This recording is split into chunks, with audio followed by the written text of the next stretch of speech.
Bom, nós estamos aqui falando sobre a coletiva Performances da Memória, onde eu convidei 6 artistas para apresentarem seus trabalhos relativos à memória.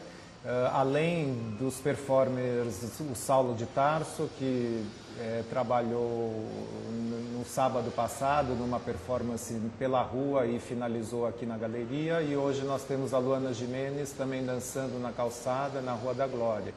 Bom, esse processo da performance passa muito por uma questão, curiosamente, da memória, né?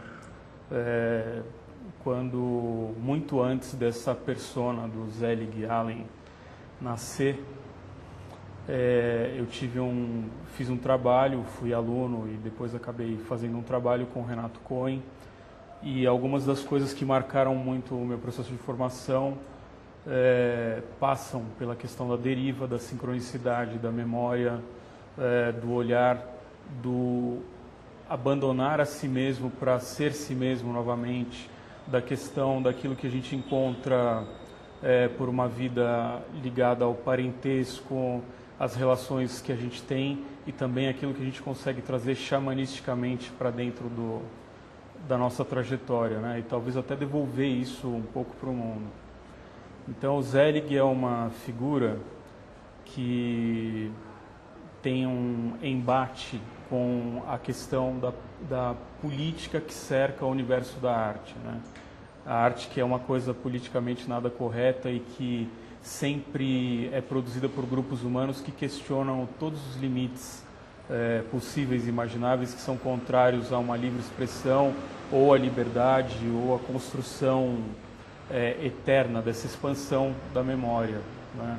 Então, particularmente, eu não acredito que exista arte sem memória. Acho que a arte é uma coisa fundamentalmente ligada a essa matéria, que é corporal ao mesmo tempo, que é genética, que é filosófica, que é do despertar da razão, que é do despertar dos sentimentos e principalmente da tradução do nosso lugar de vida, né? Assim, quer dizer, onde você nasce, de quem você recebe esse legado do nascer, onde você vive, os lugares pelos quais você transita e para onde você lega tudo isso, né?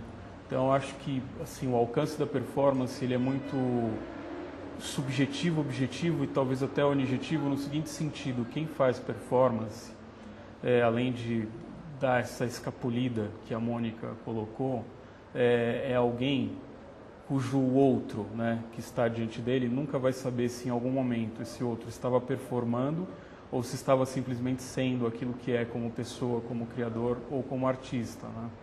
E essa linguagem passa muito por uma necessidade que no mundo de hoje é permanente. As pessoas entram num lugar e 10 minutos depois elas saem totalmente diferentes do que elas eram dentro daquele lugar, e quando entram em outro lugar não são mais aquilo que se viu há 10 minutos atrás, né? Então acho que a performance sobretudo é uma linguagem da liberdade, mas também da organização das memórias das artes que vem se desenvolvendo desde o Renascimento, né? É o campo denso dessa percepção do que é o corpo e o anticorpo da arte, né? Mas o anticorpo não no sentido dos anticorpos defensivos, e sim na negação de alguma matéria que possa traduzir esse sentido dentro do trabalho. E aí o Zelig é uma figura que de artista passou a ser curador e comandar uma instituição ligada à arte, mas como toda instituição ela tem uma dependência dessa política básica e absolutamente dura, que não tem nada a ver com a arte em princípio, e se você não faz política lá dentro, você não avança também as políticas ligadas à arte, né? E nesse embate dentro das instituições, o Zelig sofre uma doença autoimune em que a cabeça dele começa a virar para várias direções, e isso não tem um tempo determinado para terminar, para voltar ao lugar, né? Por se tratar de uma doença autoimune. E nesse campo de percepção de que a política altera o estado de arte na percepção do sujeito, surge também uma outra questão, que é o fato de que você começa a fazer as coisas com o sentido trocado, né? Então não são todas as partes do corpo que se invertem, mas você é obrigado a fazer, pensar e olhar tudo como se fosse alguém caminhando para frente, porém com os olhos olhando para trás ou vice-versa, né? E essa descoberta ela é interessante do ponto de vista da linguagem, porque nenhuma das formas de linguagem material da arte possui essa capacidade. Quer dizer, você não pode pegar uma pintura e virar metade da pintura para trás e deixar a outra metade da pintura virada para frente. Você não pode dar as costas para a plateia quando você é ator, a não ser que você faça isso intencionalmente. A maneira como a comunicação está instituída, ou como o discurso visual da arte está instituído no Ocidente, é tudo assim, algo que olha para frente, olhando aquilo que lhe encontra também o olhando de frente. E a performance tem esse mundo que anda pelos tecidos do inconsciente, tanto na relação individual quanto nessa escala do olhar, como nesse tecido muito subjetivo. E aí eu acho que não há nenhuma falta de coincidência no fato do Renato Cohen ter feito a passagem dele estudando a questão do xamanismo local, né?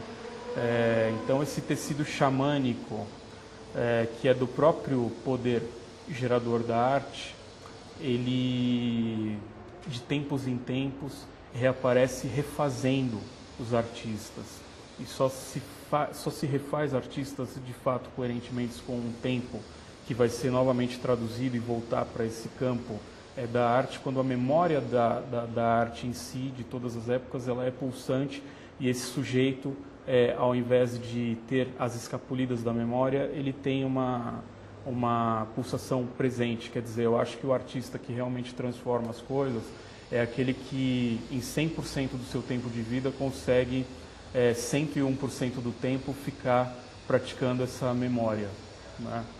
E uma coisa que me chama muito a atenção no processo desse trabalho do play drawing basicamente, é que isso partiu de uma brincadeira que eu fiz com o Renato na apresentação dos nossos mitos pessoais. E aí era para a gente fazer uma performance. Eu cheguei lá um dia num grupo, peguei um papel e comecei a fazer um desenho de múltiplas cabeças, né? Ele falou, mas você não está performando, você está desenhando. Eu falei, não, eu estou aqui vivendo o meu mito pessoal, porque eu quero performar isso, né? E curiosamente, quer dizer, no campo da galeria, eu percebi o desenho de todas as formas, né? Mas há um desenho que é sinônimo dessa performance, que vem dessa auto-organização. Então, no momento que você pensa que vai perder totalmente a sua capacidade de arte, ou que você deixa de se manifestar, seja por linguagens materiais ou imateriais, o seu próprio corpo, quando a sua razão descansa, ele reanima tudo, né? E aí é que eu acho que vem a questão da performance como linguagem, no sentido de que ela expõe não o visível, mas o invisível nitidamente, que para os artistas modernos, como Klee, por exemplo, ou Kandinsky, era só a percepção de que seria algo que poderia existir, ou seja, que a arte tinha que comunicar essa invisibilidade, e embora o corpo do performer seja extremamente visível, a prática da arte dele é uma arte assim que vem do profundamente invisível da arte.